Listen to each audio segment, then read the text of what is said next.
my kids if they were interested in this kind of field.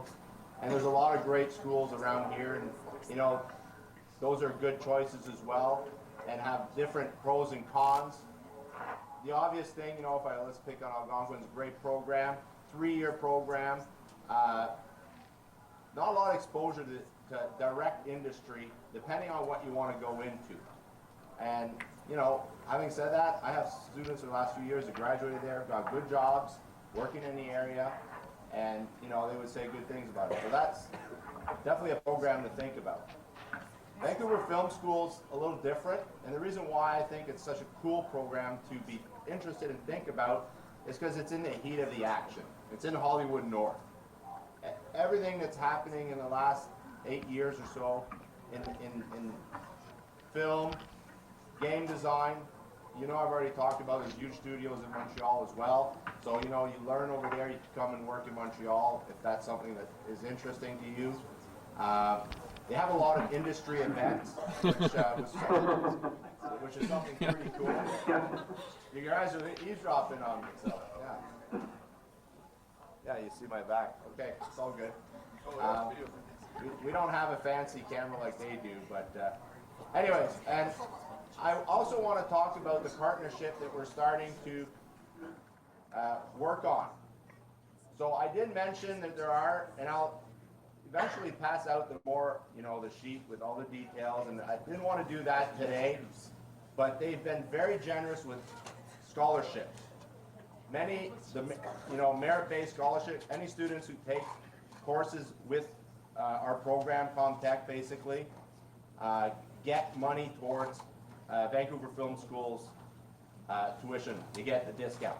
So they get, I think it's up to $3,000, assuming you take the courses with our program, okay? So there's also 4 other scholarships. Well, there's actually 6.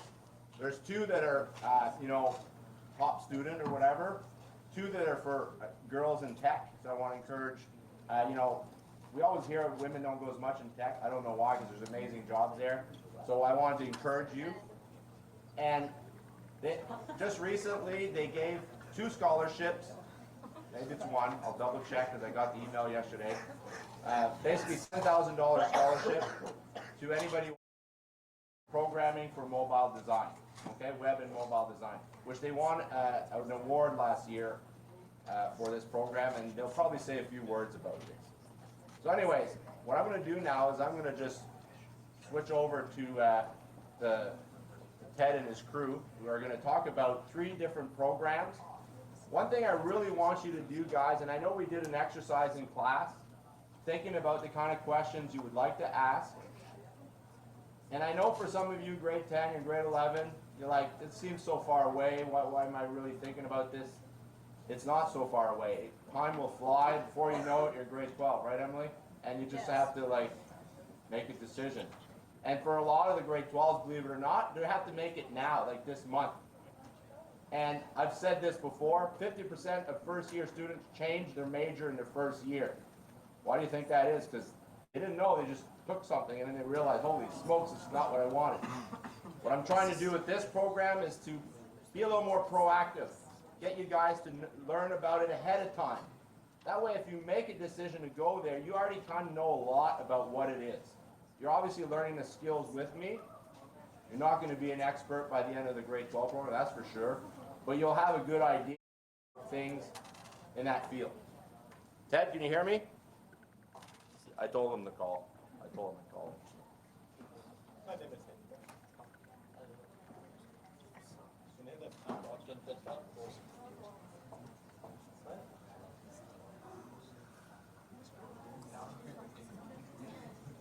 For you, can you hear me? We're good to go? Okay. Hello, Osgoode. Can everyone hear me? Raise your hand if you can hear us. Oh, fantastic. Let's. Now I'm hearing me. Okay, let's do show hands for students who are in grade 12. Hello, Osgoode. Excellent. Grade 11, can you raise your hands? Grade 10? And anyone in grade 9? Fantastic. Oh, that's so great. I'm so glad that there's so many of you here today with us. And that it's great that you're here and you're exploring your options, you're exploring your opportunities with VFS. We've got some amazing people here today to help you understand not only our programs, but also the creative industries that they represent. So I'm just going to introduce myself really quick. Thanks, Mark, for facilitating this talk and for helping us understand the questions that your students are really interested in getting the answers to. If you don't get the questions answered during the presentation, we're going to have a Q&A right afterwards. So hang on to those questions and you'll have a chance to ask them. A lot of work that we do with high schools is industry focused. We really want to help demystify the industries that you're interested in, and we want to develop special partnerships with high schools that, like yours, and like Mark's program, the Comtech program, that have progressive curriculum and great programs. So we do this by doing a lot of hands-on workshops, both in high schools, and we do this by live stream. We do it with teacher development opportunities, and we also do it with scholarship programs. So Mark talked a little bit about the scholarship program that we have with Osgoode. I'm just going to give some really high-level details, but we will be able to, and Mark will be able to publish all of those details really soon. So just bear with me here. I'll give a quick overview of the scholarships that are available for Osgoode. And we worked really hard on this. We appreciate everything that Mark did to help us understand the needs there. So we have two excellent media scholarships that are available annually to Osgoode students. All of these scholarships are the criteria is developed in collaboration with Osgoode High School. Osgoode staff have a say in who is the right student for those scholarships, and students also have the ability to win the scholarship award through their performance in programs. So it's all very academically focused. We also have 2 Women in Tech scholarships, as Mark mentioned earlier, and those apply to our 3D animation and visual effects program. They apply to our game design program. They apply to our programming for games, web, and mobile program. They apply to digital design as well as sound design.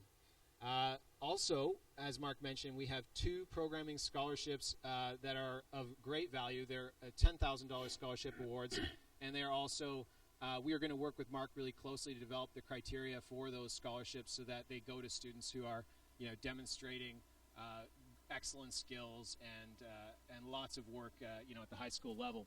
So just to go over some of the amounts very, very quickly, and again, all of this will be available to you. Students have an opportunity through the merit-based program to be awarded scholarships up to $2,800 in a number of our programs, and the range goes from $1,600 in, say, writing, up to $2,800 in programs like programming and game design. Also, students can receive an award, either a Women in Tech, Excellence in Media, or a programming scholarship. They can receive one of those awards, and those range from $3,000 all the way up to $10,000. So there's some really tremendous opportunities for Osgoode High School students. We're trying to do everything we can to make an education at Vancouver Film School more accessible for students, and we really want you to explore these opportunities and to take advantage of the program. So I'm going to now introduce the amazing people that we have for you to meet today. So with me, our Unity instructor from our game design program, Ivo van der Merel. I hope I pronounced your name right there. It's right, Ivo van der Merel. He's an experienced industry professional. He's a Unity developer. He's played a really big role in our VR First initiative, which is a partnership with Crytek, and that partnership is all about bringing VR curriculum and technology to our classroom, and we're the only school in Western Canada that has that partnership currently. Also, later you're going to meet Vanessa Jacobson. She's the head of our 3D animation and visual effects program. She oversees 3 distinct animation programs here at Vancouver Film School, and she's got the #1 ranked animation program in Canada by Animation Career Review. Also, later today you're going to meet Louise Lee, who's the head of our digital design program, which is a really special program. It's one of the best kept secrets here at Vancouver Film School.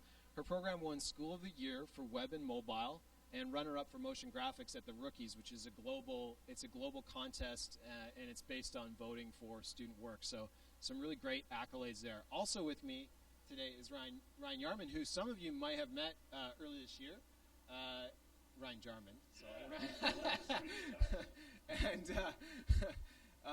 he's going to be here to help answer any questions on the admissions front. If you have questions about how to apply to VFS, living in Vancouver, I'm going to stick around for the panel as well. So if you have questions about study at VFS or academic life at VFS, hopefully I can help out with those. So we're going to go to Ivo, I think, next.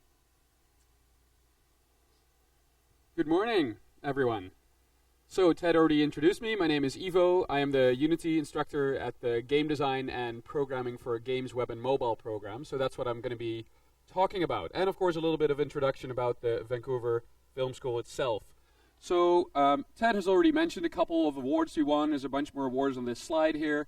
So we're telling you that VFS is really great, and maybe the awards prove it, but I really want to explain what makes VFS one of the world's best animation art schools. The very first thing is probably one of the most important. We are taught and led by industry. People that work at VFS, like myself, like my other instructors, they all also work in the industry. Actually, later I'm going to go over all the instructors that are working at the game design and programming program, but it will also show the titles that they worked on. You probably know quite a few of them. And everyone that works at VFS has worked in the industry or is working in the industry or both.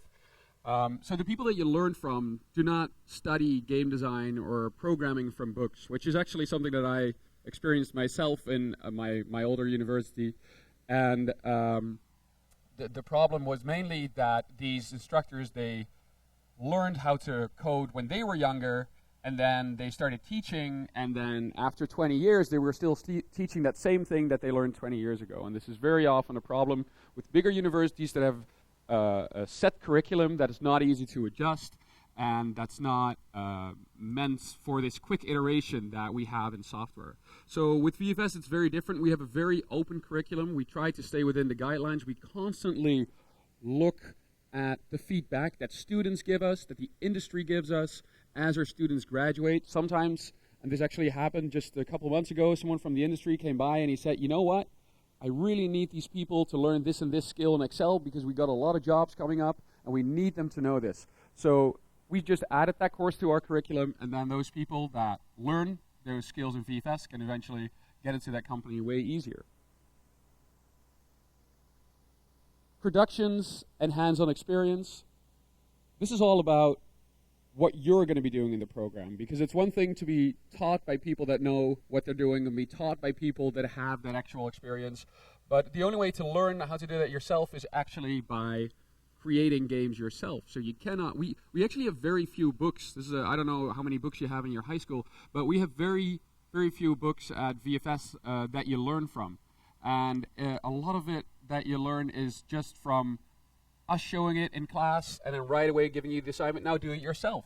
And you might wonder, oh, but how do I do this? How do I do that? You can Google it, figure it out. We're there to help, but it is always about the hands-on experience. You cannot learn game development from a book. You cannot learn game design from a book or even programming. All of this you will learn way faster if you actually get that hands-on experience. It's way more fun as well because you're actually creating games. You're doing what you're, hopefully at least, what you're passionate about doing. So that hands-on experience I'll get into a little bit more later when I also explain the different terms and what kind of classes you'll have, but it is a very, very big part of the VFS experience. Then a unique final project model. This kind of goes hand in hand with that hands-on experience. So part of our program, which is, as you all know, is a one-year program, part of that is actually 6 months where you're focusing mainly on a final project. That is 2 months of pre-production where you form a team with other students, of course, and you will create some documentation about how are you going to approach it, and you're going to plan, and you're going to brainstorm, and you're going to probably have a terrible idea and then hopefully change it to a better idea. And eventually, after those 2 months, you come up with an amazing game idea, and then you go for 4 months on what's called the production floor. And the production floor is a place that looks exactly like a game studio. I remember the first time I walked into VFS and I walked around and I was like, oh my god, this is exactly like my company. It is divided into teams, and every team works on their project. There's a project manager in each team. There are programmers, artists, level designer, game designers. We very often collaborate with other campuses. So it's a very realistic experience in that sense. And actually, if you ever want to check out the games that the students create, which I highly recommend you can always go to the VFS arcade. If you Google VFS arcade, you'll definitely find it. I think it's arcade.vfs.com. But you'll see all the games that these students have created, and they are phenomenal. I guarantee you that you will be impressed. But that is all because we have that final project model where we allow people to work on the project that they are passionate about. Okay, so if you have that one game in mind, I really want to create that, and I really want to learn how to create that first and then get the assistance, because of course, we don't expect you to do everything by yourself. You do get all the assistance, not just from our teachers, but you also get assistance, and this is also a great part. You get assistance from mentors that are currently full-time in the industry. So these are people with 40-hour jobs. They work at Electronic Arts or Relic Entertainment or Kabam, one of our many partner game studios. And they will come by in the evenings and they will check out your game. And they will tell you, hey, this is what I like. This is maybe what I don't like. Maybe you want to change this. Or they'll say, oh, you know what, at EA we just started using this plugin. Maybe you can use that too. And so there's a lot of real feedback that you get from people that have done this for years, and not just the instructors who have had industry experience, but also those people that are actually there full-time. So it's really up to date, and I always get a lot of good feedback from students when they have talked to their mentors, and they're like, oh yeah, we now learned that we can actually adjust this and this. Very, very cool. Okay, we blend collaboration, professionalism, and industry networking. So what we do is we actually allow you to roll into the industry naturally. This is, again, a big issue with larger universities very often. After you've graduated, maybe you've heard this from older friends or other people you know, when you graduate from university, very often people feel there's some sort of a gap. There's that, wait, am I done? How did I learn how to work at a job? How can I ever get a real job? And the moment you join into a company, they'll probably train you for another 6 months or 8 months, and then you realize that everything you learned at university was maybe not as useful as you thought. And that's a real problem, right? And that's a problem that has been here for a long time. Like I said, I went to university myself, and I definitely experienced that moment that I graduated, there was a big gap between like, oh, what do I actually need to know? Now with VFS, we actually have a bit of a different model because of all these industry people. And also at the very end of our program, we have something called the Industry Night, which is where you present your final project to the industry. So at that point, about 50 or 60 people from the industry come to VFS, and they are there to see the final projects, and they're there to hire people. So we very often get hired straight from Industry Night, sometimes even before Industry Night. But that Industry Night itself is a great way to present yourself, like, hey, this is the game we made. And the industry people, they watch your presentation and then play it. And like I said, very often right away hire someone or at least connect with you to then get into the interview process right after that. And last but not least, it's a 1-year fast and focused program. And don't get me wrong here, it's fast, focused, but it's also intense. So if you're not sure if you're willing to give 100% for this program, you really got to think again. We need people that are truly passionate about game design or about programming or a specific aspect of that, because you're going to have to give 110% here. You got to work in the weekends, you got to work in some evenings.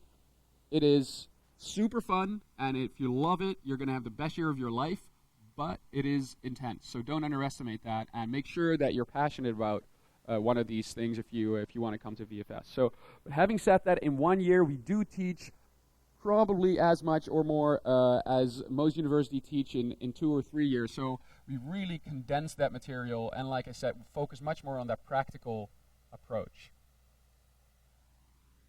Okay, that's a bit about VFS. I guess I already tuned it a little bit towards game design and programming, but now I'm going to go over those programs. I'm going to go over the people that work there briefly, and then I'll also go over the content, because in the end, I guess that's what matters the most. I'll start off with Peter Walls, who's the head of our department. He is currently in Shanghai, actually. We're opening up a new campus in Shanghai, so if you're thinking of moving to China, maybe that's a good idea too. But he's an amazing guy, 15 years of experience in game development, worked on tons of different games, including Medal of Honor and a bunch of others, wrote his own C++ books.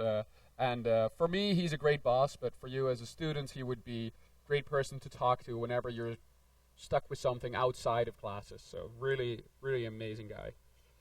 Then we have Chris Mitchell, senior instructor, worked for Relic for a while, and he worked for Simpsons Tap Out, if you know the game. He has 10 years industry experience. Students love him because he's the guy that will question everything you say, and every time you think, and this happens a lot actually, a lot of people come to VFS and they say, oh, I have this amazing game idea and I totally think it's going to work, and he'll tell you in 10 seconds why it doesn't work and why you got to rethink your entire idea. But very valuable, of course, very good game designer. We got Armando, who was the lead level designer on Halo.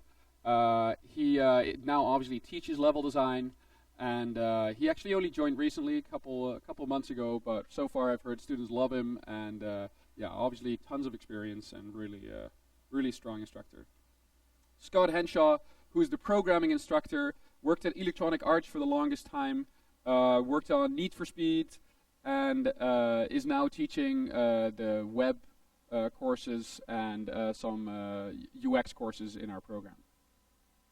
Then I put myself just kind of in the middle to blend it in with the others, but of course, that's me.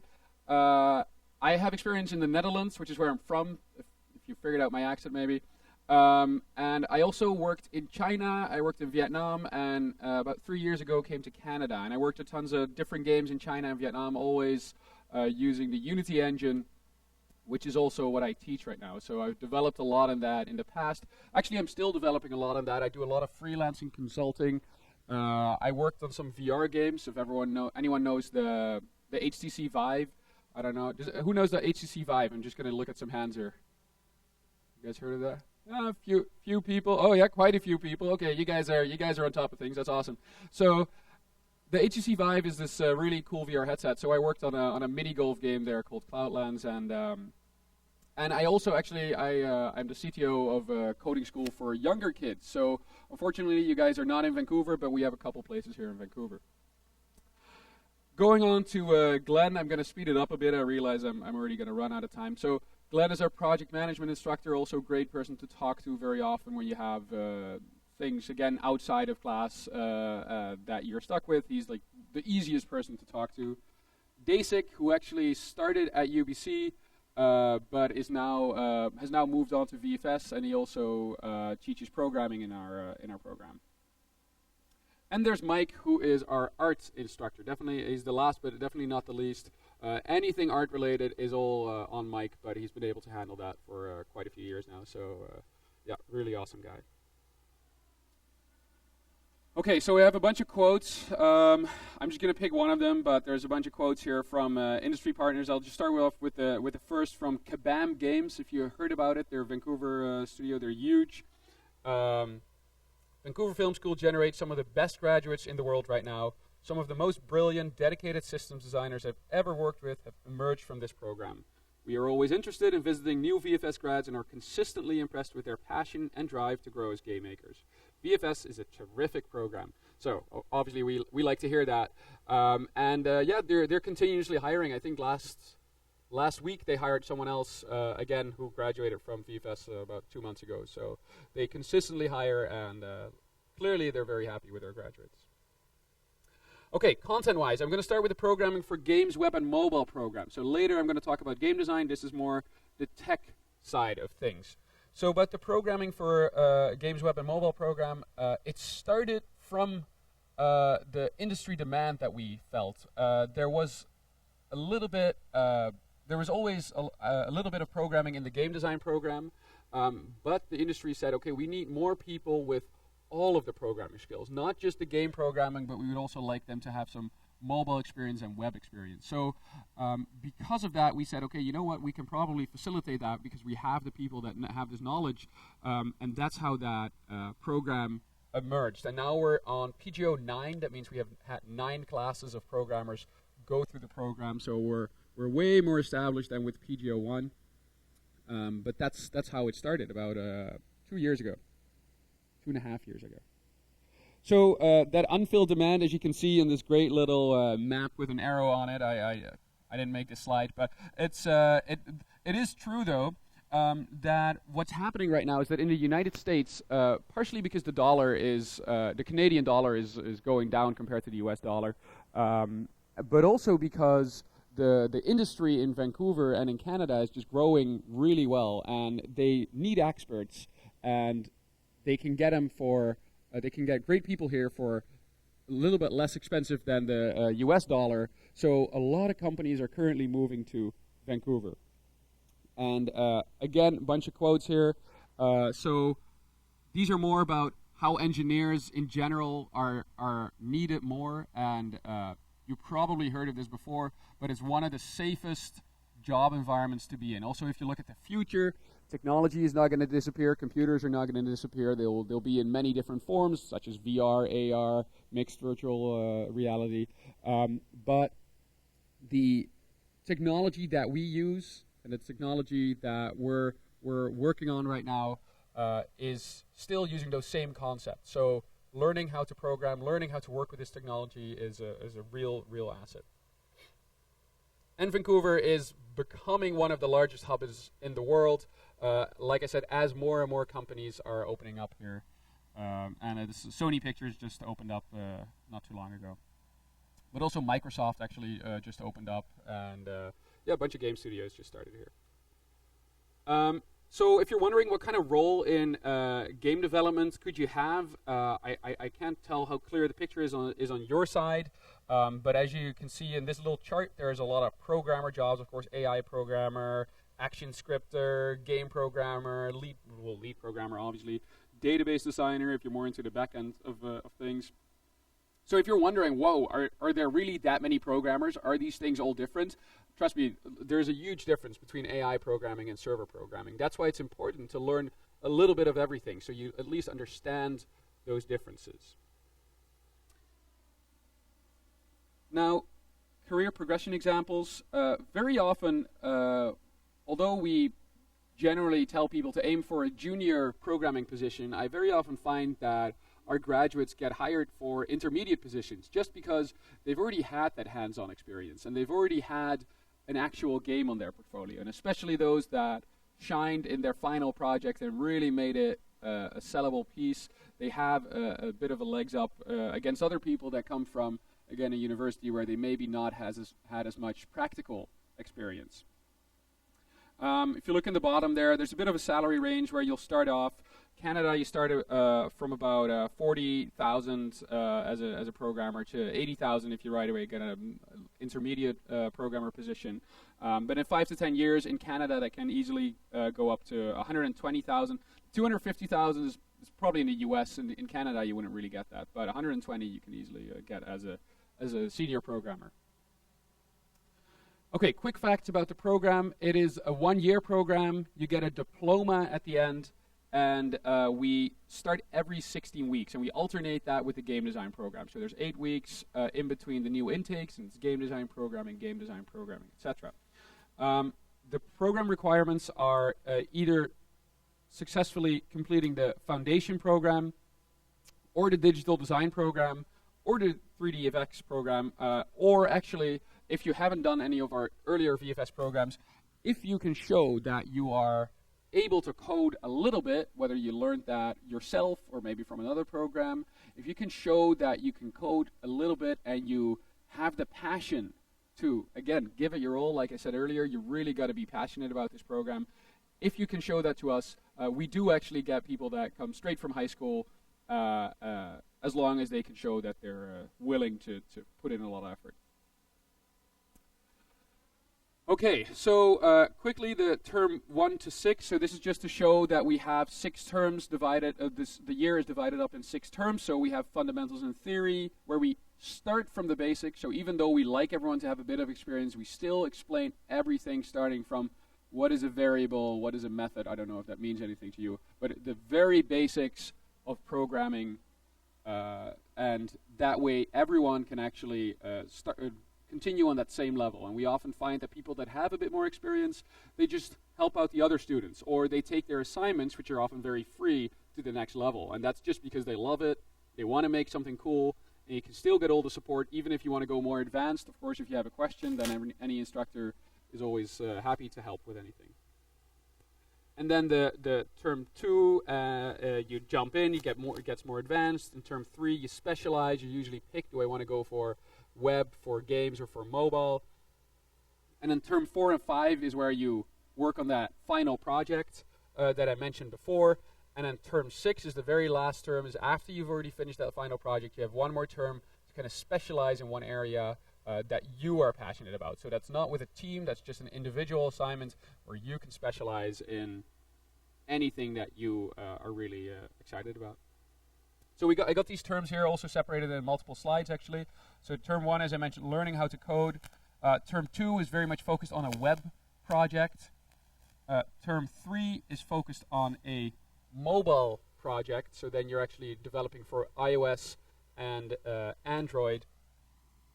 Term 4 and 5 is that final project, so this is where you are on that production floor actually creating a game with a team. So what we very often see is that the programmers want to collaborate with the game designers, because the game designers, they are more into designing it, creating the level, or creating the art, and the programmers are more into building the AI behind it, creating tools for the game designers. Having said that, if you're more into creating a web app or creating a mobile app, that's always possible, and yeah, that happens too. So it's really up to you what you want to create, what you want to, based on all the things you learn in the program, what you want to specialize in and what you want to become eventually. And then we have that final presentation, and like I said, in that term 6 is also where you specialize into one specific area. So what you graduate with is, beside, of course, VFS on your resume, you have an online portfolio. We help you build that. You have a web project, mobile project, final project, technical design documents, one of my classes actually, pre-production work, and that last one is probably the most important one, network of industry. So you really know people in the industry, and those are us, of course, as teachers, but they're also the mentors that come by. They will know you, they will know what you were good at and what you're looking for, and then you also meet those people in the industry. Now you even have a larger audience. So you know a lot of people. That's what I meant before when I said you kind of roll into the industry more naturally. There's not much of a gap here. So jobs that you can expect are game programmer, web, mobile systems, software engineer, technical artist. Actually, technical artist is pretty common for people that have a bit of an art background and then realize, oh, you know what? I want to go more technical, but not too technical. Technical artist is one of the highest demand jobs in the industry right now. So that's a really cool mix between knowing how to make things look good, which I'm terrible at, by the way. I can only program things, but we have a lot of talented students that are very good at combining that. Okay, then the game design program. Like I said, it's been there for a much longer time. We're at GD 45 right now. I taught them yesterday. Game design program is all about teaching you how to become a full stack game developer. You'll learn about level design, narrative design, art. You'll learn about game design itself, of course. But I will also teach you programming, and you will learn about 3D modeling and 2D art, and of course project management. All of these things that are part of game design, you will be taught. And you will specialize in one of them, because generally you don't want to do every single thing. But you will learn a little bit about everything, and that's a very valuable skill. It is a one-year program as well. You get a diploma starting every 16 weeks, alternating with programming. And the program requirements are very similar, similar, I would say. Either you complete the foundation program or you show some concept documents, show design and writing. Again, these things are just to show that you're passionate about the program. We don't expect you to have tons and tons of experience or show us the last 3 games you build or something like that. That's not at all it. But we want to know that you are willing to put in that effort, okay? So if I go over the terms again, actually I'm just going to switch here to the next slide here. It's we're running out of time. So in the term 1, you're going to be working on creating a board game. And a board game is obviously in many ways different from a video game, but what you'll find out is that in many ways it's exactly the same as a video game. And this is already a team assignment, so you're going to do it with someone else, and you'll be working on a board game, designing it from scratch, creating the rules, playing it, seeing why is this fun, why is that not fun.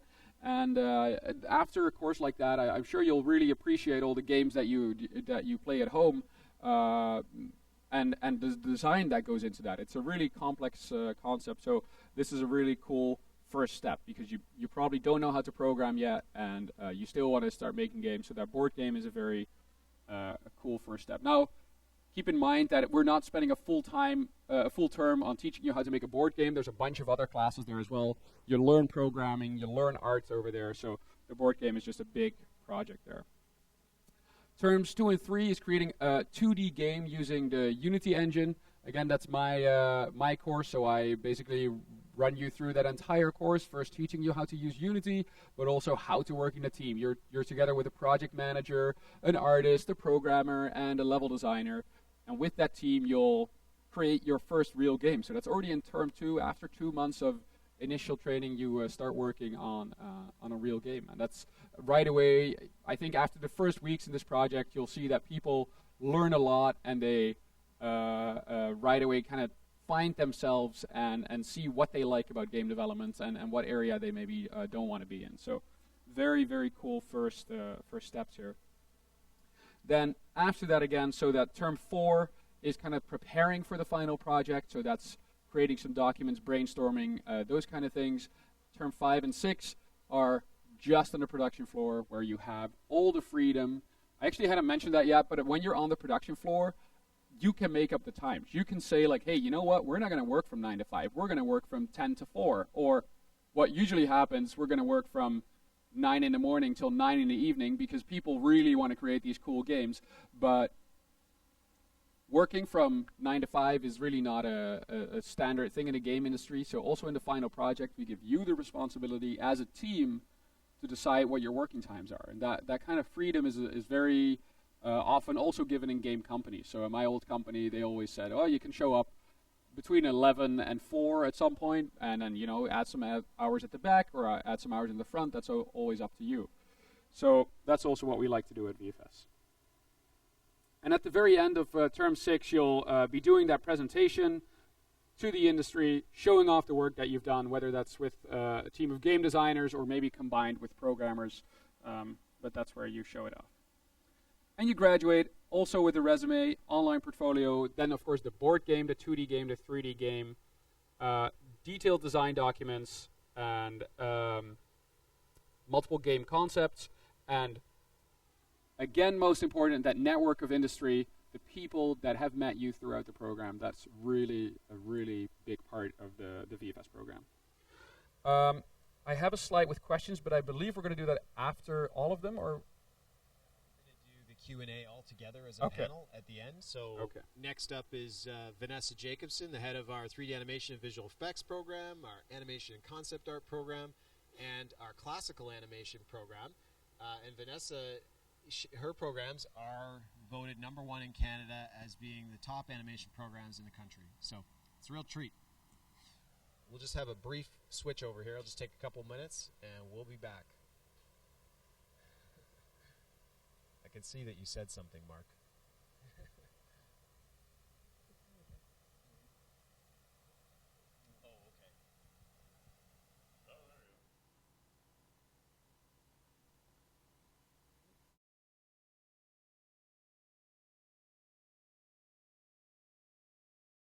Can you hear me?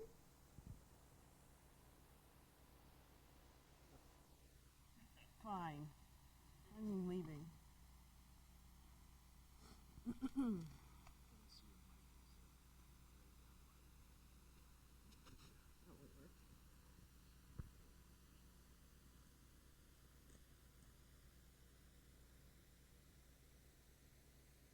Oh, they're waving at me. Cool. And can you hear me too? Okay, let's get started here. Welcome, you guys. Thanks for being here today. I'm from Montreal, so not too far from where you guys are. You guys see that red car on the screen? Yeah? Okay, so you guys can have this car. I'll give it to you if you want it. If you come to VFS, it's yours. And you know what? I'll send you the wire mesh to go with it, because this is actually done by a student who is still, he's just finished our program here. So yeah, pretty nice car, hey? Did you think it was real? Sure you did. All right, you guys, I'm going to buckle in because we're going to show you some things pretty quickly here. This is a modeling reel from 3D, just to get you started. Give you a little eye candy. Mateus is from Brazil, and he's not even finished the program yet. He's in term 6.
Through a couple of these slides, but we have 3 very unique and distinct programs.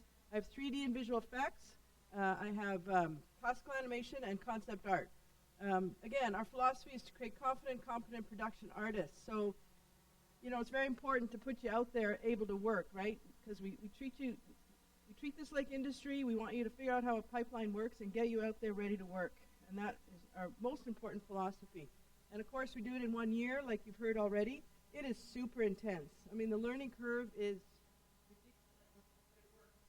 ridiculous. You just have to trust us, like dive in, be ready, give up your life, you're here for a year, and then you're ready to go. Most important element of any piece that gets created at Vancouver Film School is story. The better your story, the more you've thought it out, the more you understand why you're creating what you're creating, the more that's going to show. So when a recruiter is looking at a piece, whether it's on a drawing or whether it's a demo reel or a movie or story, the story is going to be the thing that sells it and really make us understand how good an artist you might be. This is a piece, now do they hear me or that? Oh, they hear me. This is an animation piece, so have a good look. This is Darren, she's from Cranbrook, BC. And she went through the animation stream.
showing her animation skills while telling a beautiful story.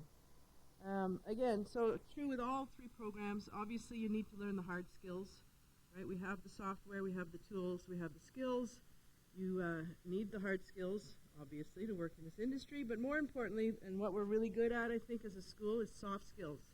Those are the ones that you'll get the job, but then you'll keep the job, right? It's all about teamwork. It's about being part of problem solving. It's about thinking outside the box.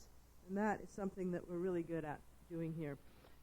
Industry. We are so connected to industry. Not only are we surrounded by so many companies and studios here in Vancouver, all our instructors are from industry, all our night mentors, all our day mentors, everybody who's part of this school. And that makes us current. That keeps us up to date. On our advisory board, we're able to adjust quickly. Also, being a one-year model, we don't have to wait 2 or 3 or 4 years to make some changes and go through those kind of hoops. We can work with industry on a daily basis. And again, for all three programs, the 4 pillars of success are the critical thinking, research, craft, and story. Critical thinking, you need to have that in order to, think outside the box. Everything depends on research, reference, right? Everything you do, everything you produce is based around that. Obviously, we teach you the craft. You need to know how to do it. And like I already touched upon, story. So we'll talk a little about the 3D and animation visual effects program. I'm just quickly going to overview how it breaks down. So term 1 and 2 are all about the fundamentals. And you need to learn the whole pipeline in order to work within it. Okay, so even if you're really excited about visual effects or modeling, you still need to understand rigging and lighting and animation, because you're going to be passing your work to and from different departments. So you really need to learn the pipeline. Then you start to figure out, what do I want to do? Where do I want to work? What are my skills? And that's our team here, and we're here to help you figure that out so that you have the best experience, enhance the skills that you have, and really power the passion that where you want to head. And then you end up in the studio for 6 months, where you're working on your demo reel. You're working with folks from ILM or EA who are coming over in the evening, all our daytime staff, and you're working on your demo reel.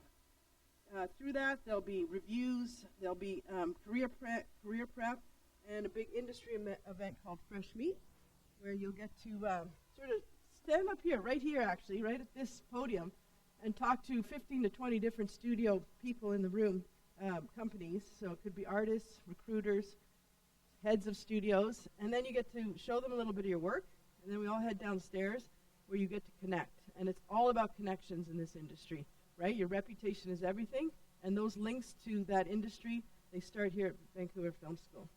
The last one I'm going to show, when you stream out in visual effects or animation or modeling, then your classes get a little smaller, you do some advanced stuff. Here's an example of a visual effects piece. Try to figure out what's real and what isn't. This has to be the proudest day of our lives. We're going through the final check-out of all of the systems before dispatch. I am sure that they too. The Earth is quite beautiful from space. We are now taking up one from Houston Mission Control as the triple motor injection has started. There has been ignition.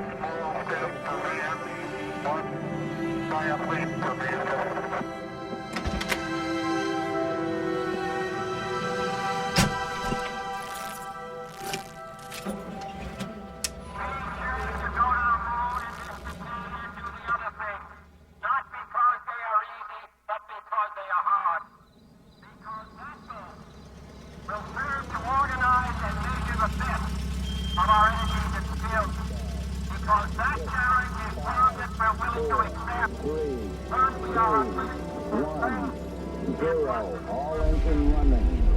Liftoff. We have a liftoff. 32 minutes past the hour. Liftoff on Apollo 11.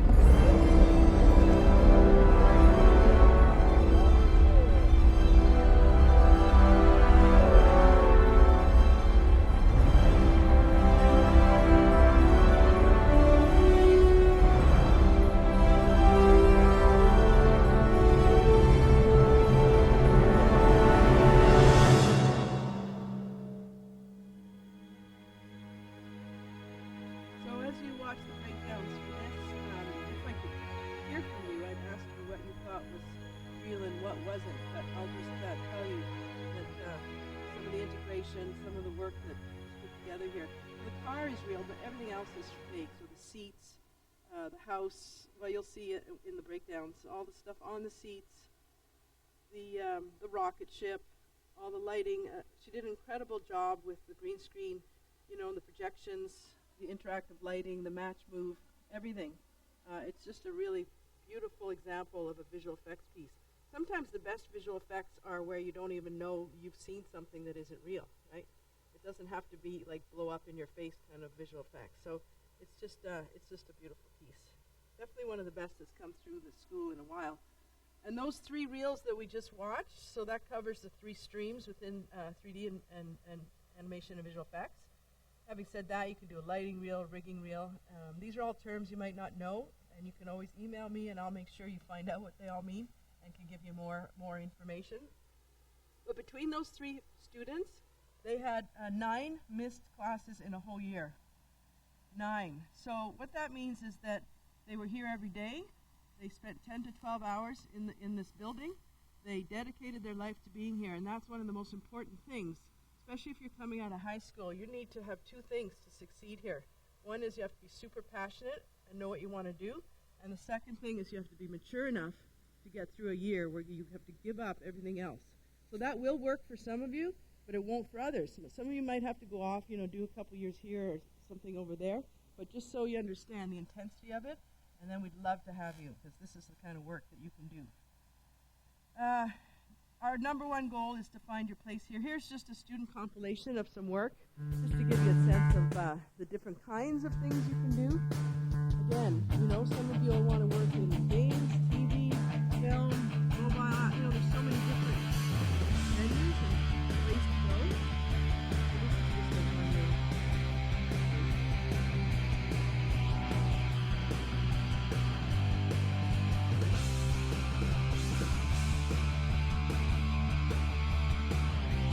That might be good.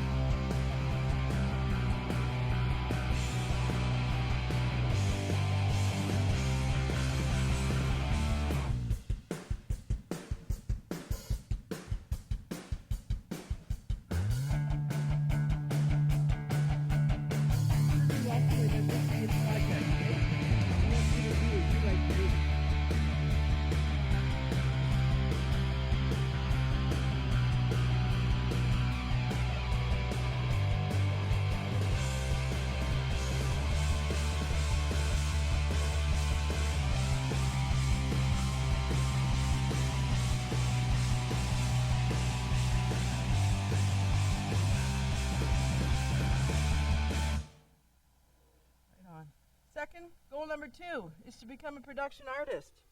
What does that mean? I've touched a little bit on this, and I know Evo did as well. It's good at taking direction, being a good problem solver, meeting deadlines, being a team player. So you want to be someone that we want to work with, right? There's a lot of people in our industry. There are some people that are just at the top of their game, but maybe they're not so nice. We want to work with people actually that, you know, will go from job to job, and someone either that I can lead or be led by. And your reputation really is everything here. This is just a sampling of where our students are working. So like I mentioned, everything your eyeballs look at is going to be VFS alumni involved in. No doubt about it.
cool, eh, guys?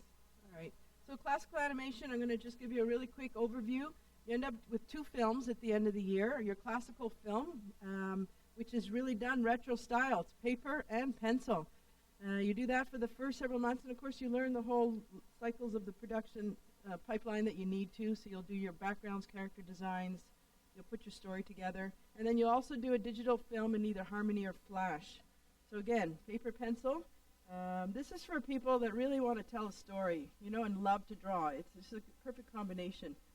And you get over onto digital ink and paint in your Flash project. And here is a beautiful, fun, classical.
Final program is the animation concept art. So this is a fairly new program to us. It's 2 years old. It's doing exceptionally well. This is essentially the art department in a studio. So this is for people who just love to draw, have a gazillion million ideas in their head, and they just want to put them down on digitally on paper. Pair-mentor production-ready artist to confidently and creatively translate words and ideas into compelling visual stories. So these are the content creators. Every aspect of our industry needs more content. So that's what these guys are doing. I think by the end of the year, it's all Cintiq-based, and by the end of the year, you're up to 10,000 drawings. So it's all based around your design studio, and every course you take within the term relates back to that theme. So you're doing props and vehicles, or you're doing environments one term, or you're doing character design in another term.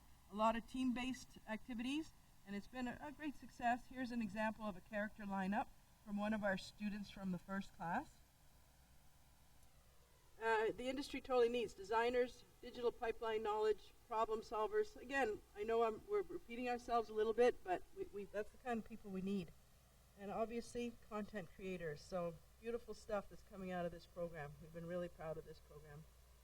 Finally, the creative economy. It's never been a better time to be a creative artist. I think you might be meeting Louise in a few minutes, who's in this slide right now. Obviously, the third largest production center in North America. If you guys could, hear me and talk back, you'd tell me what is number 1 and number 2. So, yeah, maybe we can sign language it. Okay, so LA, New York, Vancouver. We are one of the largest video game clusters in the world, which Evo may not have mentioned, but it's certainly growing at an alarming rate. They need a lot of artists. And the largest cluster of top visual effects and animation studios in the world. I've seen it happen over the last 10 years. It's been amazing. People have established themselves here. The talent base is here. And what they need is you guys. We need more Canadian artists. We need, last year alone, they needed 27,000 jobs filled, and they only filled 12,000. So when your parents, say this isn't a real career, or what is this art stuff, I can't emphasize enough what a kind of a career this is, and it's not going away. I already alluded to our alumni, lots of great alumni in all kinds of ways. Lino DeSalvo, he went to our school way back. He's the animation director for Frozen, which I'm sure you guys have all seen, and now he's not at Paramount, he's just moved on from there, but he's going to be doing the new $70 million Playmobil movie. He comes back regularly, and he really attributes his success to Vancouver Film School, and he's passionate about it, and it's great to have someone like that and many, many others who come through these doors. It's pretty exciting for us. Here's a quote from Kabam. Vancouver Film School generates some of the best graduates in the world right now. Some of the most brilliant, dedicated systems designers I've ever worked with have emerged from this program. We're always interested in visiting with new VFS grads and are consistently impressed with their passion and drive to grow as game makers. VFS is a terrific program, and that applies to all of our programs. Again, just here's a little tiny sampling of some of the Alumni Hall of Fame. You know, we had 19 alumni who worked on Deadpool. Leo Awards, we've won 74 grads have been recognized. The list goes on and on. Warcraft, 20 alumni worked on that one. Some more here. Star Trek Beyond, 20 alumni. Captain America, 21. So the list goes on and on. I could have about 58,000 slides like this to show you, but I won't do that to you right now.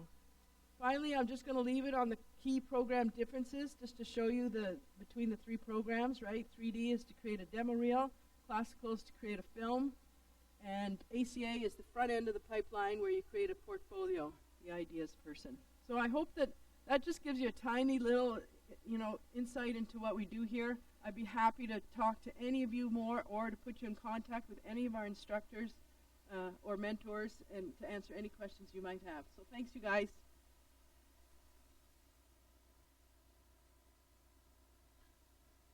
Awesome. Thanks, guys. Thanks so much, Vanessa. That was amazing. So if give a brief hand of applause to Vanessa. There we go.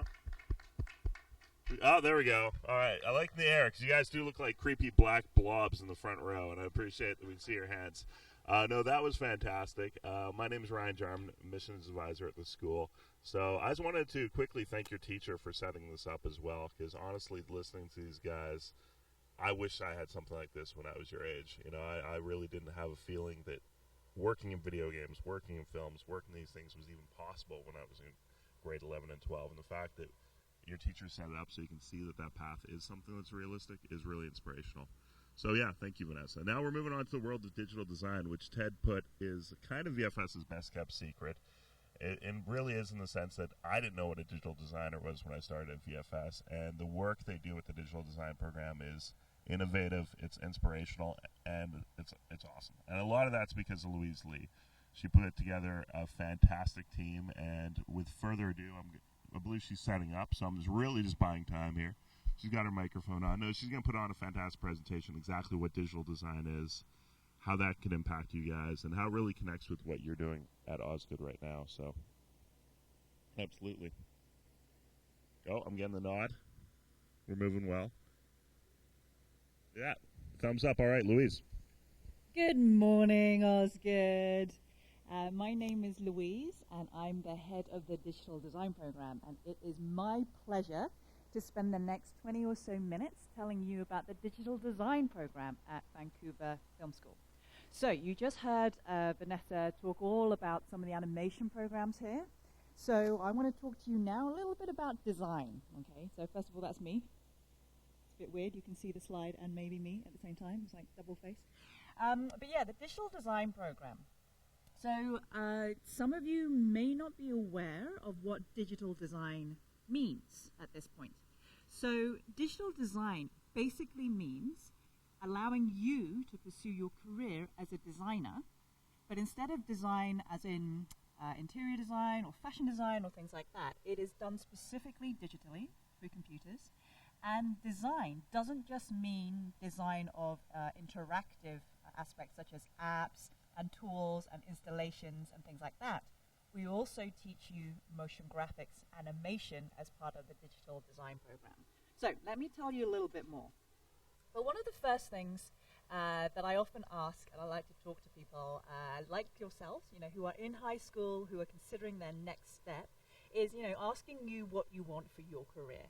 Now, because of the live stream aspects, I can't hear what you are saying, but I kind of wonder what you are interested in. So, for example, design. When we talk about design, you probably know more than anybody else that design is everywhere. It's part of our everyday life, and it is inherent in our thinking and the way we choose things like the products that we buy, the clothes that we wear, and things like that.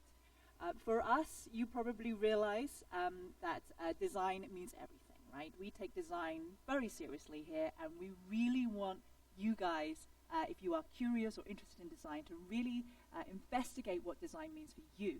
And ultimately for us, what we believe is that good design really can help make the world a better place. For example, how many of you have bought a product recently or downloaded an app recently where you look at it and you play around with it and you kind of think, well, this looks ugly or this doesn't do what it's supposed to do. I was in a restaurant just the other day, and they give you pots of tea to drink, and you pour the tea out of a teacup and the tea goes everywhere, and I'm just like, ugh, terrible design. So good design really can make a difference, and bad design can be really quite awful. So one of the things that I want to open up as a possibility for you this morning is to consider a career potentially as a designer if you're interested in that kind of thing. So what I'm going to show you now is a very short video about what is possible coming here into the digital design program for 1 year.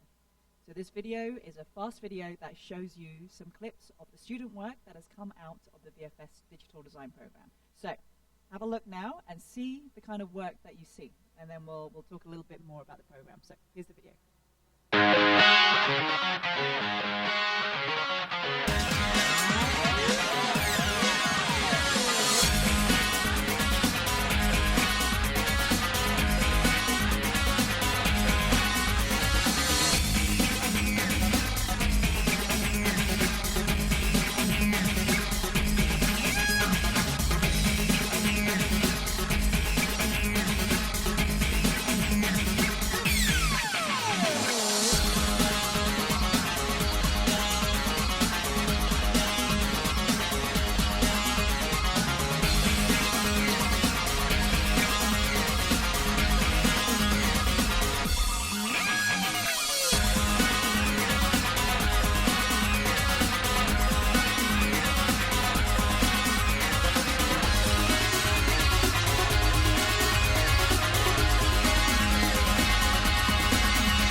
So in that video, you probably saw quite a few different things that we do here in the digital design program.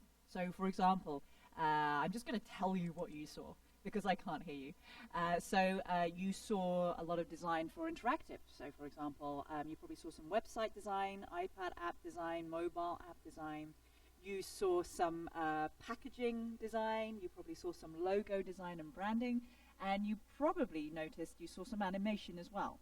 And I'll talk to you a little bit more about both the interactive design and the motion design component of the curriculum in a minute, so that you can really get some of the main differences between what the digital design program does in terms of animation and what Vanessa just told you in terms of animation. But first, I want to kind of get into the first part of design. So in the digital design program, you have the opportunity to basically graduate and become a well-rounded designer. That is one of our key passions here, and that is what really stands us out from a lot of other design schools. Firstly, because you can complete the program in 1 year. And secondly, because you don't just learn one type of design when you are here. You get to experience multiple types of design, and I'll show you which ones right now. so that when you graduate, you will have the skills to specialize in one as your job and as your career, but you will have a good enough understanding and experience and knowledge of the tools to be able to elevate your skills to the next level in other areas of design as well. So it makes you much more compelling as a potential employee to an employer around town, of which they need people like you as designers. So we teach 3 types of design here in the digital design program, and I'm going to quickly take you through each of the 3 specializations. And I have some very quick student work to show you as an example of all 3. So we'll talk about the first one now. The first one is communication design. So some of you may be studying graphic design right now at Osgoode. Some of you may be interested in things such as branding and what makes a good brand. You know, for example, if I say the phrase, "just do it," you know, chances are you probably know which brand that's associated with. And so, you know, some of the questions that we ask and we talk about and we teach you is, how did that come to be? And how can we make compelling brands just like Nike? So communication design is about graphic design, but all the basics about design. So we teach you everything from color theory all the way through to how to create brand pyramids, brand strategy, and so forth. So a couple of examples here of student work. So Robert, one of our grads, he did a communication design project, and what he wanted to do was he wanted to bring his natural passion for illustration and combine it with his newfound passion for typography. Robert is also a storyteller at heart, but instead of choosing animation as his storytelling, he wanted to write a book. So for his graduate project, Robert took letters from an alphabet using a type font that he chose, and he wrote a story turning each letter into a character. So this is the story of Professor Gianotton and Dr. Castellon, letters G and C. And what he did was he wrote this story, he illustrated it using the typeface as a character, and then published it and designed it, the layout and all the pages and everything in InDesign, and then published the book so that he had a tangible delivery for his graduate project. So Robert really had a lot of fun with this project, and as you can see, it's a different type of project. Everything is normally done digitally on a computer, but it doesn't mean that the final deliverable has to be done on a computer. It can be created and handcrafted, such as book. Another example that I have for you is Luis. Luis Francisco, he had a passion for not only branding and logo design, but he had a real passion for art as well. So he came up with this fictitious museum in Vancouver called the Vancouver Abstract Museum. And for one of his term projects, his branding projects, he came up with this idea of using those Rorschach imprint tests and experimentations and taking a Rorschach image and turning that into the logo and the identity for the Vancouver Abstract Museum. And what you can see here on the screen is his application of that using different colors, and also how he applied that to artifacts such as business cards and so forth. Third example, last example for communication design is Jenny. For Jenny's graduate project, she really wanted to pursue her passion for graphic design, but also rock and roll music. So Jenny actually partnered with a band who is based here in Vancouver, and the band are called Damn Fools. Damn Fools were in the process of launching a brand new album, and they wanted a little bit of a rebrand to go along with their new album launch.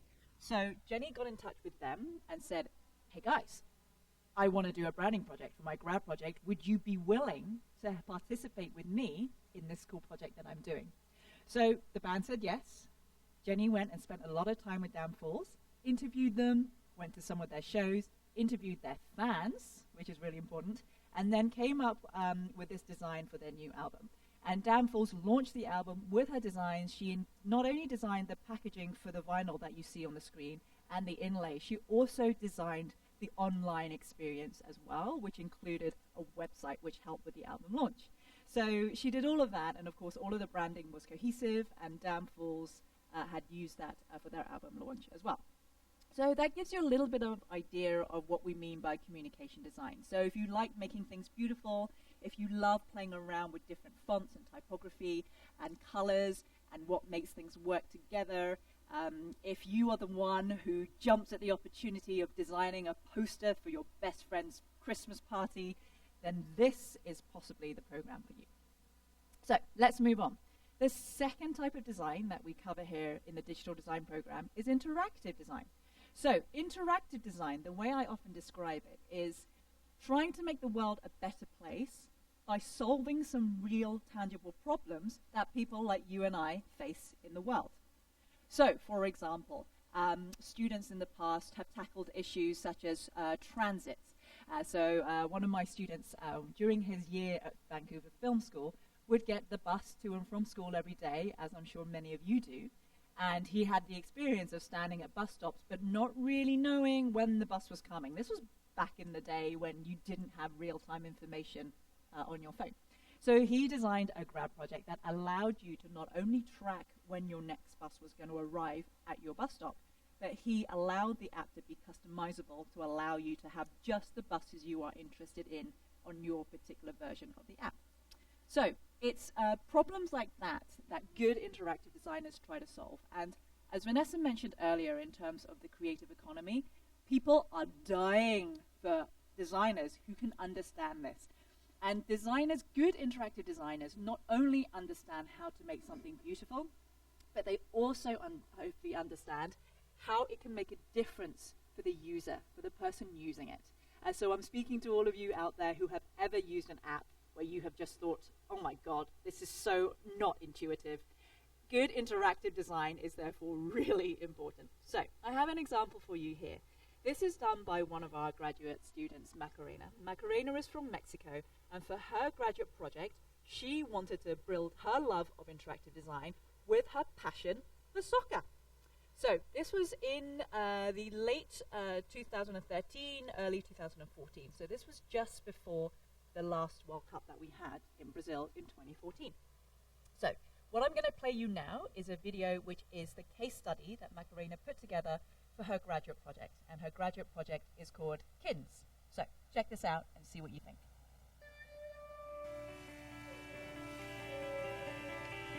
KINS is a mobile app that allows users to predict the games of the FIFA World Cup and compete amongst their friends. My inspiration came from soccer pools, but I wanted to craft a new experience where there was no money involved.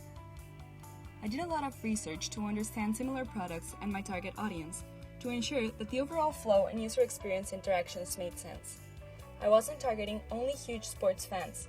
I wanted it to be simple enough so that everyone could play and have fun with it. Balancing the amount of information displayed was something I had to keep in mind throughout the whole process. Besides having badges and leaderboards, I wanted to reward the users with something tangible. I came up with the idea of involving local businesses and letting them reward the users in exchange for promoting themselves. I came up with the flipboards as a way to reduce the time spent predicting results. Choosing the right colors was not an easy task. At the end, I used a neutral color palette to allow the flags of the countries to stand out. The green resembled the soccer field, and in combination with the yellow, it is associated with Brazil, which is where the Cup will be hosted in 2014. PhoneGap allowed me to use HTML, CSS, and JavaScript to create the mobile app. Usually, I would at least finish wireframing before I start coding. But considering it was my first time using PhoneGap and that I only had 10 weeks to develop the whole project, I broke down the app into features and started prototyping them separately. Once the wireframes and mockups were done, all I had to do was bring all the pieces of code together and fine-tune them. Watching KINS come to life has been one of the most gratifying experiences I've ever had.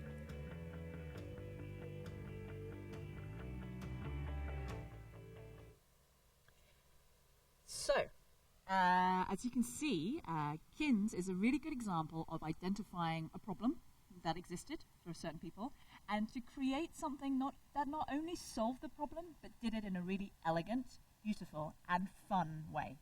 And Macarena is a great example because her grad project, she not only designed it and did a little bit of prototyping, as you saw, using PhoneGap, but after graduation, what happened was she actually went back to Mexico, worked with a local developer, and they together refined and built the app for real, and then launched it in the App Store in time for the 2014 World Cup. So all of her friends and family, including me, and I don't even watch that much soccer, don't tell anyone, downloaded the app and used it and played with it, and it was really great fun. And it was really exciting for her to have her product in the App Store within a couple of months of graduating from the program. So if you enjoy problem solving, if you enjoy coming up with ideas for how to help your friends and help day-to-day situations that you see in the world, then interactive design could be where your strengths lie. So what I'd like to talk to you about now is motion design. So this is our third specialization of design that we offer in the digital design program. So motion design or motion graphic design, this is a lot about storytelling. So Vanessa just mentioned to you earlier the importance of good storytelling. And at Vancouver Film School, across all of the programs, storytelling is a really key aspect. Because as you know, if the story ain't good, audience is gone. So with motion design in the digital design program, our animation is slightly different from what Vanessa shared with you this morning. So our motion design program here in the digital design program, sorry for repeating the word program, is about shorter animations. So we specialize in After Effects and Cinema 4D. So as I often say to students, if when it comes to animation, you love 3D, you love character modeling, you love Maya, go and see Vanessa. We don't teach Maya in digital design, but we will teach you how to be really good at After Effects, for 2D mainly, and Cinema 4D for your 3D elements as well. Okay? So there's not that much character animation in the digital design program. Again, that's over in the programs that Vanessa was sharing with you this morning. But if you like the idea of storytelling, if you like the idea of doing video graphics, infographics, public service announcements, and telling stories using short 2D type animations, this again could be the program for you. So it's all about making things move across the screen using keyframes and things like that. So I have an example to show you from our motion design specialization. This was done by a graduate called Jan. Jan is from Brazil, and for his graduate project, he really wanted to tell a story based on Brazilian folklore that he grew up with. So he was really inspired by his hometown and home country and decided to go with that in terms of art direction and color palette and story. So what I'm about to show you now is Jan's graduate project, and it is called The Offering. Enjoy.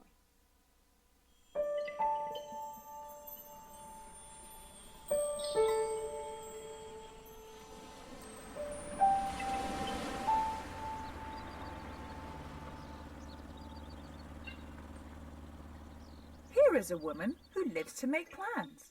A week or a year she had in her hands. And not far from now, a goal she had set. To marry a man that she hadn't yet met. With no boyfriend in sight, this girl had a plan. She went off to buy year, so the best fortune teller could help find her a man. Neither cards nor her palms this woman would read. By throwing seashells, her gift came indeed. Oh, what terrible news! A curse on your fate. No sign of true love.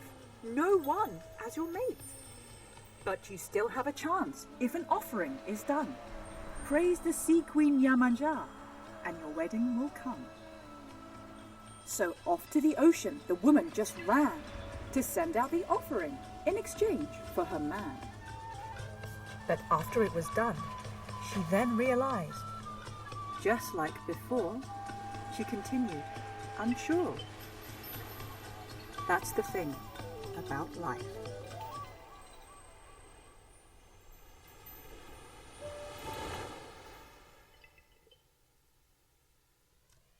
So as you can see from Jan's piece, the motion graphics that we teach you in digital design allow you to use After Effects and Cinema 4D for any 3D elements to tell the story that you want to convey. This one happens to be a fictional story based on folklore, but a lot of our students also use it to communicate messages that could make the world a better place. So for example, we've had PSAs on things such as post-traumatic stress disorder. In war, we've had PSAs based on community aspects and helping us bring the community together. And on that note, I want to start to share with you now other aspects of the digital design program. So as well as teaching you design, which I've just given you examples of, as I mentioned, our goal in the program is to help you become a well-rounded digital designer. And what that also means is to increase the ties between you in school and industry out in the real world. In fact, one of the things that stands us out as a school in general, which I think probably both Ivo and Vanessa have mentioned this morning, is that we have really close ties to the industry, and we embed industry within our curriculum to allow you to be in the strongest position when you graduate to be able to get jobs over and above some of the other graduates from the other schools. One example of that we have in the digital design program is we give you the opportunity to work on a real-world project during your year at school. So here's an example. In every term 3, so about halfway through your year, I pair each class of students with a charity. Normally based in Vancouver, it could be based in Canada, or it could be international. You get a creative brief directly from your client. It doesn't come from us. It doesn't come from your instructors. It comes from someone real, somebody who's actually out there in the real world expecting good design work to come. So you, as the cohort, as the class of students, your job is to satisfy the brief that they give you and pitch to them, to the client, and actually present your work to them. So we actually invite them in to come and see you and to give you feedback and give you questions. And what that does is that it gives you the opportunity to really work on real projects in the safety of a school environment as well, where we are here to support you and help you, especially with both the technical skills and also the how to deal with a difficult client skills. So I have an example to show you now of a piece that has come out of that project. This is a piece for a local charity called brainstreams.ca, which some of you may know about.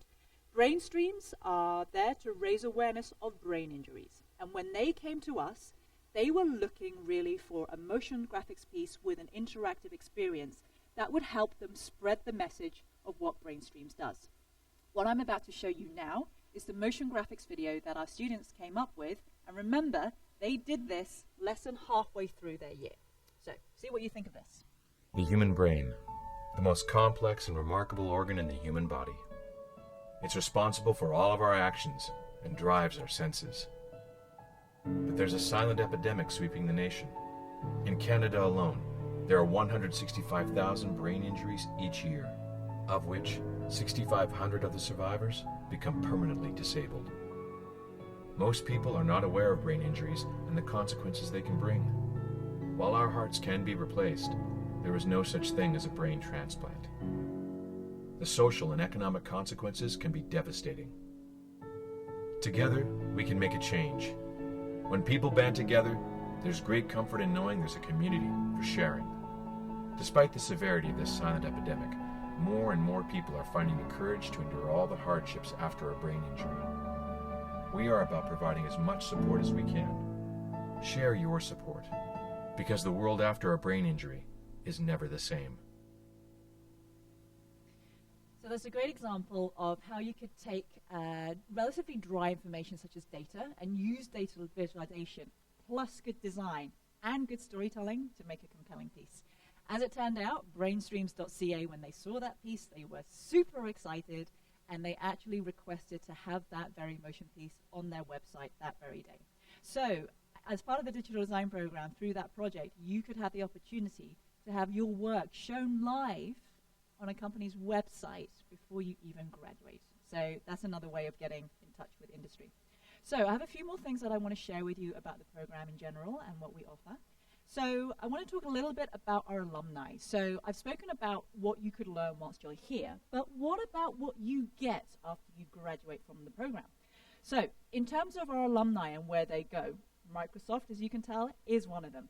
One of our grads who I was just chatting to last night, funnily enough, he is at Microsoft, and when I asked him what he's working on right now, he says to me, "Oh, Louise, I can't actually tell you, but it's super secret virtual reality and augmented reality project." And I'm like, oh my God, I really want to know.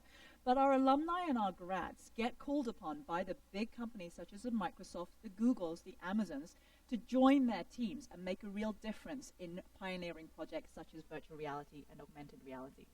Another reason why I thought I'd mention him is because the reason why we were meeting up yesterday is partly because of a program that we run here in the digital design program. And that is, for your graduate project, we give each and every one of you a mentor from the industry. Again, it's slightly different to a lot of the other design programs. Again, it's our way of making sure you get real-time, relevant feedback on your work, not just from us who are industry-based, but from people working full-time in the industry you want to work in. So that particular alumni, he graduated 3 years ago, and he believes in the program so much that he called me up the other week and he said, Louise, I want to come back and I want to mentor. I got so much out of the program when I was there and from my relationship with my mentor that I want to come back to your program and I want to give back. So it's a great example of people who have left the digital design program, who still stay in touch and who then want to come back, which probably speaks a bit about our program. Another thing that speaks about our program is what our alumni ultimately end up doing. So like you, they will go to school and then they will graduate and then they get jobs. So our employment rate is relatively high out of the digital design program. But another trend that I've noticed is not only do our grads actually get employed and go on and contribute widely to the design community, both here in Vancouver and across the world, but give them a few years, then they start forming their own startups. They have built enough of a client base over the years with the skills that they have learned here at VFS to then create their own companies. And you wouldn't be able to guess where they come to look for some of their designers. So what I'm trying to say is when you graduate as part of the digital design program, you are not only part of the design community that you've created at school, but you are part of a much larger VFS digital design family, which reaches all over the world. So for example, when people ask me, oh Louise, where do your grads end up working? My answer is everywhere. They end up everywhere. So on this screen, there are quite a few different types of logos, some of which you might recognize. So it's anything and everything from television, all the way through to games, such as EA, all the way through to agencies, such as Blast Radius, and big advertising and branding, commercial companies such as the Taxis and the Greys of the world, all the way through to motion studios, such as Bell and Amazon and so forth. So they end up everywhere, really. The world is your oyster when you come and do the digital design program because it gives you the skills to specialize in whichever aspect of design you really feel passionate about. And so this slide as well gives you some actual tangible names and roles and companies of where some of our grads have gone to. So it includes Microsoft, which of course I've mentioned already, but also companies such as Buck, who are doing some really outstanding work in terms of the motion graphics field and animation. They've done some great advertisements and great campaigns that really make a difference. So if you haven't checked out places like Buck and obviously DreamWorks Animation, then of course see the kind of work that's coming out, see if you like it, see if you want to be part of it. This slide basically gives you an idea of our kind of employment rate. Now, of course, these numbers are from 2012, but these numbers have remained fairly consistent over the past 4 years since this snapshot was taken. So a lot of our students choose to go into either motion design or interactive design, as you know, and some of them do end up also going into gaming and graphic design as well. So just a few last things before I wrap up. As I mentioned, tying you into industry is one of our most important factors when we run this program and build this program. So in terms of other things that we offer you here, we run a speaker series called Digital Design Talks. So we regularly invite people in from the industry to tell you and share with you about not only what is going on out there, but also to give you some advice and some hints as well as to things that you could be doing to help you get the career that you want. We have Peter, who comes up from Google as well to spend some time with us, and we have workshops with him so that he can again give you advice on how to get from where you are now to where he is standing at the podium being the creative director at Google. Another thing that we do is we run events called slams. So if you don't know what a slam is, I'll tell you very quickly. It's basically a compressed project where we give you a brief. We split you into teams across the classes, so you get to work with some people who are both more senior than you and more junior than you. And then we give you 2 days to come up with the work to satisfy that brief. So it's a really compressed project, And what it does is that it allows you to not only practice your design skills away from the classroom and away from assignments, but it allows you to have fun, to use your creativity, to brainstorm, figure out team dynamics and all of that nitty-gritty stuff, but to also present back and see what you can achieve in less than 2 days, which is also super fun. Now, Vanessa earlier mentioned to you that in the animation programs, they have their industry night, which is called Fresh Meat. Digital design also have one too. Ours is called Appetizers, and 2 nights before you graduate at the end of your year, we set it up so that we invite industry from all over the Lower Mainland area to come and listen to you present and tell them about you and about your graduate project. Every graduating student gets 3 minutes at the podium. The room is full of industry people who are eager to meet you and hear what you have to say. And then after that is a networking experience where you get to meet them face to face and give them things like your business card, which you would have designed with us, and show them your portfolio, which we would have helped you build. So we prep you and prepare you with interview techniques, how to write your resume. We get you fully ready for this night, the climax of your year, which is your industry night. And we have had lots of successes in the past where through connections made at Appetizers Industry Night, that has then led to interviews, which has then actually led to job offers, which is fantastic. If you want to find out more about the digital design program, of course, have a chat to our admissions advisor. You know, Ryan is here, we're all here. We do have a website specifically related to digital design. It is called Oomph, and the URL for that is oomph.vfs.com, so you can check that out. If you want to check out some of the portfolios that have come out of this program, they're all available on a website online. So this is the website. The URL for this website is dd.alvfs.com/portfolio. We can send you links to all of these websites as well so that you can access them in your own time and check it out. But in the meantime, this is me. That is my email address if you want to get in touch. But basically, that is a very short trip of the digital design program. Hope you enjoyed it, and we're happy to answer any questions you have right now. Thank you. Big round of applause. Woo woo! So I don't know if you can see me, guys. Can you see me now? Yay, big hand of applause there for you. So Louise, Ivo, and Vanessa, we're all here now to answer some questions, as well as Ryan from admissions, and Ted is here as well. So fire away. I'm not sure how you guys are going to do it on your end, but we're here to answer any questions you might have. It's breaking up a little bit, so let's just see if it's coming through a little better. Can you hear me? Yeah, can you hear me now talking? It's not coming through right now. Just broke up about 30 seconds ago. Okay, well, at least we got through the... Yes, we have been having... Okay, so guys, this is where we're going to ask a question. Wait, I still don't hear you very well. I'm sorry. Yeah, hi Mark. Yeah, we've been having some internet issues. Why don't we type them to send the questions to the chat, and then that way we can answer the questions. But I guess if they're not hearing us, we can do something else. Yeah, it's just the way it works. Is this mic working here? So what I'm getting you guys to think, any questions that you want to ask, you're going to come up here, you're going to sit here, you're going to sit in this chair right about here. You're going to ask a direct question. I think you're trying to sit, I'm not sure. It's done this once or twice, but now it's kind of really buggy. We'll just see if they can fix it. Yeah. Livestream is great most of the time. Working on our network issues. No problem, thank you. It's better. It's working Okay, it now, sounded a little better there. Oh, a little bit. Apologies, we are having internet problems here today. The bandwidth on our end.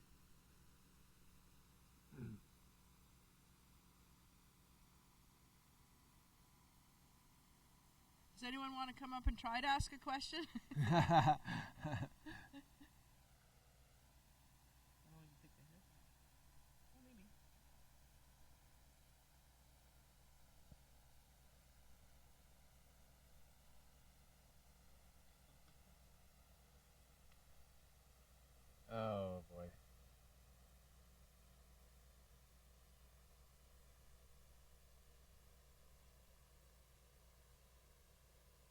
that's too bad. Can you guys, we're not hearing you. We love that you have a question, but we can't hear you.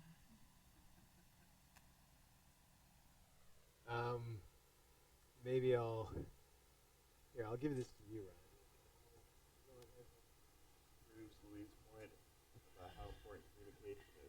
Yes.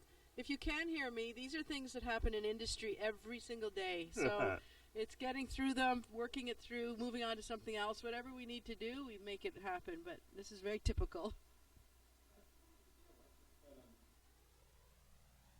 All right. There we go.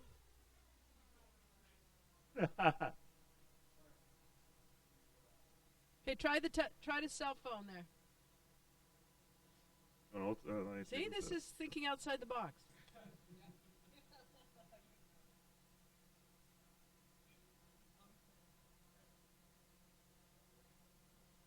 Yes, patience. It's a virtue.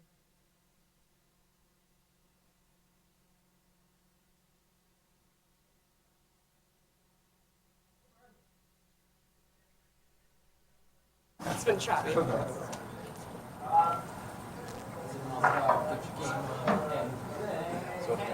Yeah. Well, we hear you. You just don't hear us. So. Nice dancing.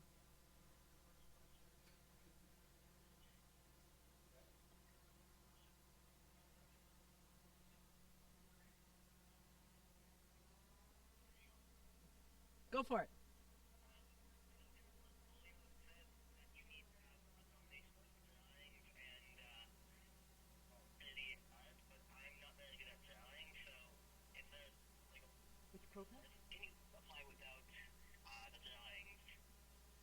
Yeah, okay, so you're right, it is portfolio based. Grades aren't what we look at. We look at portfolio. And again, what we're looking for is what you're passionate about. So it doesn't need to be that you like to draw. It could be that you love to create things on a computer with Photoshop, or that you love to go and take pictures, or that you like to sculpt, or use ZBrush, or whatever it might be. Whatever medium you enjoy and whatever you're passionate about, we'll see that will come through in whatever form that comes to us. Does that make sense? Who would like to ask? Okay, next question from Megan. I'm going to pick on a few of you guys. You'll be ready.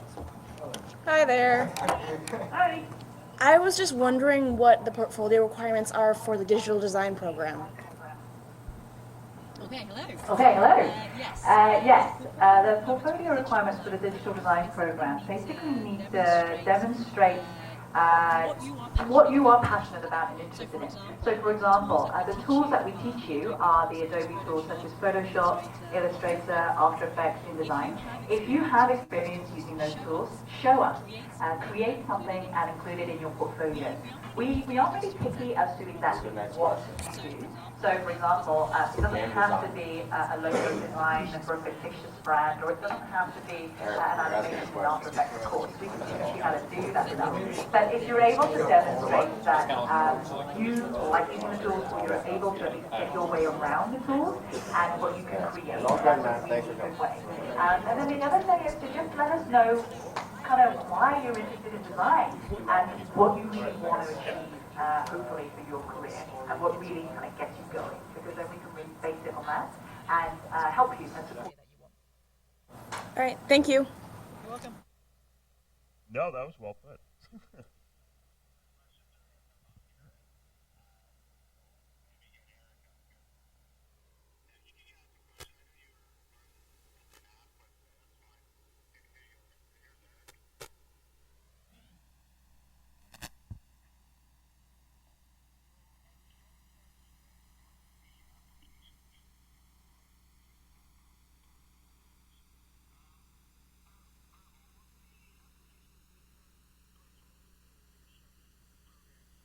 Have other requirements to get in? Yeah, for sure. I can answer that. Can you guys hear me on this microphone, first of all? Just a quick thumbs up if you can hear me. Okay, perfect. So that's a good question. Every different program we have here offers a different kind of portfolio experience. So we always, for our main programs, we always want to see some level of understanding in what you're doing. So, for example, acting, if you want to get into the full year, we want to see a audition. If you want to get into digital design, obviously that's more of an art-based one. Film production, on the other hand, for example, we want to actually see what your thought process is. So we get you to pitch an idea for the school. The one exception is if you feel like you have no idea what you want to do at the school, or you feel like you aren't ready at this point, we do have a program called Foundation Visual Art and Design, which is, you don't need a portfolio at all, because it's 12 months where you really explore all the different options, and you're figuring out where you want to go, and you're creating a portfolio to get into that second year and continue on. One thing I will say is if you're a little nervous about your portfolio, you're not sure where you're at, you can definitely talk to me. I'm the admissions advisor at the school that can look at the work that you've done, give you some feedback, hopefully give you some tips on the way you can improve if you need to, otherwise tell you that you're good to go. Good question.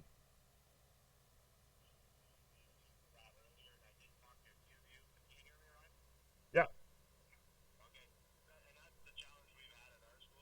Since we're so new at working with you guys, I've had a lot of kids coming in their spare time, various work, and like I told you, soon I'm going to show you.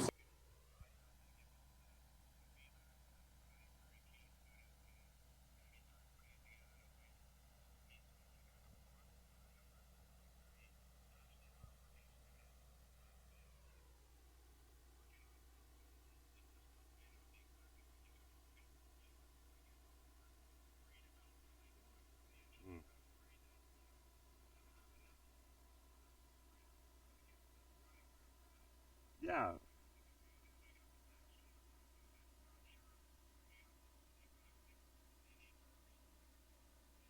And honestly, we're not an elitist school. We're not expecting our students to come here already professional industry people, because that's why you're coming here. But you kind of hit the nail on the head. What we need to see from the students is some passion and some dedication. And a lot of students come to me and they're nervous to show me their portfolio, and they figure I'm not good enough. And 9 times out of 10, they absolutely are. So don't be nervous. I'm not going to judge anyone's work. Share with me what you got, and I'll give you some honest feedback. Oh, my bad. Just definitely share with me whatever you have, and I will be happy to talk to you guys and give you feedback. Oh, here we go.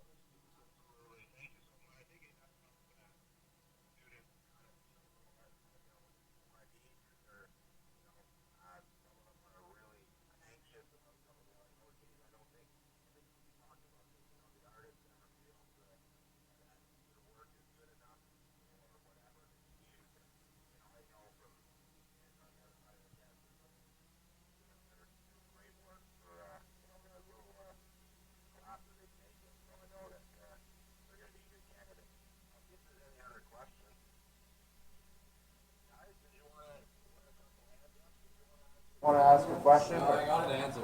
You got your question answered? Yeah.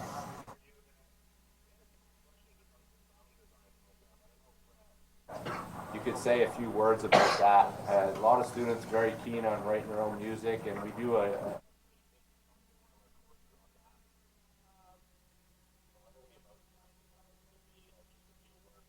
Yeah, for sure, absolutely. And it's not composing that we really focus on. It's mostly post-production, and mainly for people that want to get into video games, want to get into film, want to get into TV.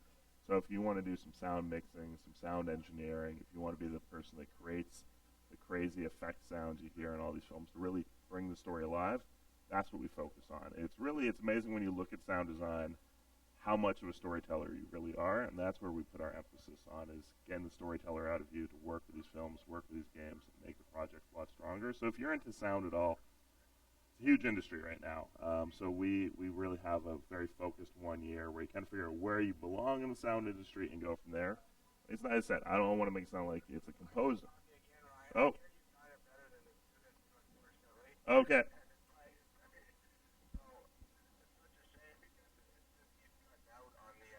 Okay, yeah. Does not compute. Oh, now we totally lost the feed. Oh.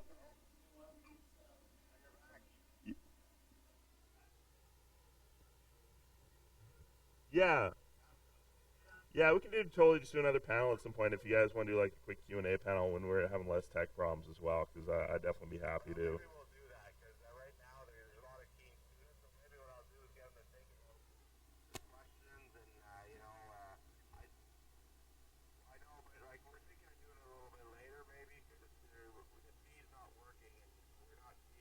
Yeah.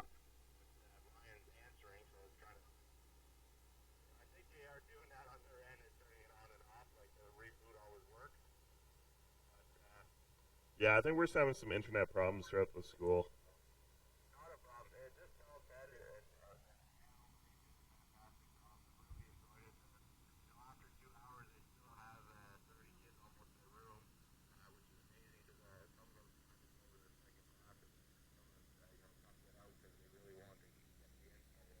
Nice. Thanks, guys. You were fantastic too, and we're excited to keep talking to you guys for sure. And here's Ted. Yeah.